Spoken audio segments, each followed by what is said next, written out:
Alors du coup, je vais vous parler de l'amorçage que j'ai utilisé pour cette session. Donc la première chose que je fais moi en arrivant sur le poste, c'est que je fais tremper mes graines. Il faut savoir que là, pour cette session, j'ai emmené avec moi des graines toastées. Donc les graines toastées, l'avantage, c'est qu'il n'y a pas besoin de les faire cuire en amont ou de les faire tremper 24 ou 48 heures avant. Donc moi, ce que je fais, c'est que je prends 2-3 pelles comme ça de ce mélange. Donc ce mélange est composé de plein de petites graines, donc du blé, de l'orge, de l'avoine, enfin du maïs concassé.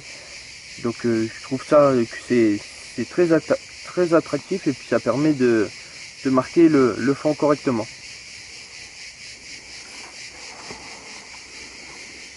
Et je fais aussi, donc une fois que j'ai pris ces 3-4 pelles que j'ai versées dans mon seau, je viens mettre de l'eau à hauteur et je les laisse tremper environ un quart d'heure en été et puis une demi-heure l'hiver parce que les températures sont beaucoup plus fraîches.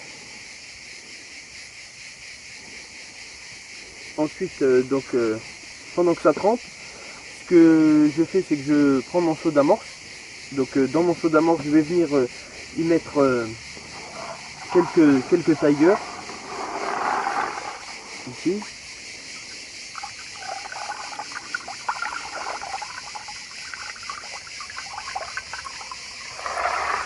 Donc je mets 2-3 petites pelles de tailleurs. Ensuite ce que je fais, c'est qu'une fois que j'ai mis mes tailleurs dans le seau, je viens mettre de la morse à carpe que je mets à peu près on va dire une petite pelle et que je viens coupler avec avec du curry en poudre tout de suite que je mélange avec mon amorce à carpe pour justement que ça soit homogène. Par la suite je viens mettre quelques bouillettes, donc une poignée de bouillettes comme ici du coup Sniper Curry de la gamme RW Product. Donc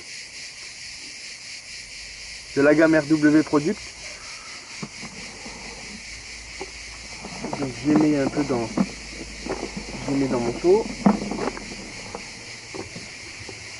Donc là je mélange bien. Une fois que c'est bien mélangé, je viens incorporer du coup les graines qui ont été trempées préalablement. Voilà. Donc une fois qu'elles sont trempées, ça donne ça.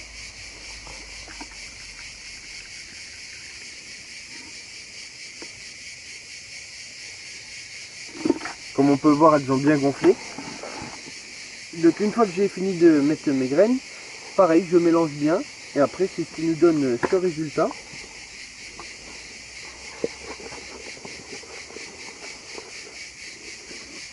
Voici. Donc comme je vous disais, c'est que j'utilise la bouillette Sniper Curry. Et le fait de mettre du curry en poudre, c'est ce qui donne cette couleur jaune. Et c'est ce qui va permettre de marquer le fond et aussi de marquer les différentes couches d'eau. Et ainsi qu'avec les graines toastées, ce qui va nous permettre de créer une attractivité sur le fond. Et que les poissons blancs viennent taper dedans et puis qu'après les carpes viennent s'y intéresser aussi.